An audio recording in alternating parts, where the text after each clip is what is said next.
मित्र देशांसोबत भारताची पुन्हा एकदा संसदीय डिप्लोमसी ही दिसून येणार आहे। सुप्रिया सुळे या पुन्हा एकदा खासदारांच्या गटाचं नेतृत्व करणार आहेत।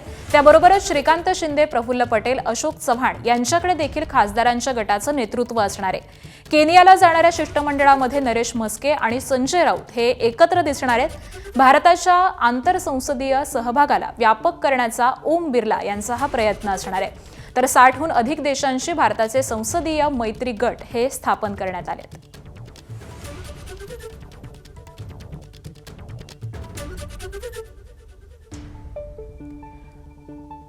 तर कोणत्या शिष्टमंडळाचं नेतृत्व कोण करणार आहे आपण जाणून घेऊयात। सुप्रिया सुळे सिंगापूरला जाणार आहेत, श्रीकांत शिंदे इंडोनेशिया, त्याचबरोबर नरेश म्हस्के आणि संजय राऊत केनियाच्या शिष्टमंडळामध्ये एकत्रित दिसणार आहेत।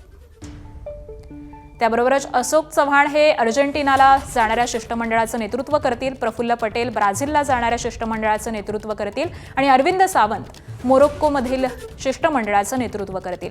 त्याबरोबरच रवींद्र वायकर चिली आणि वर्षा गायकवाड बाल्टिक देशांचा दौरा करणार आहेत।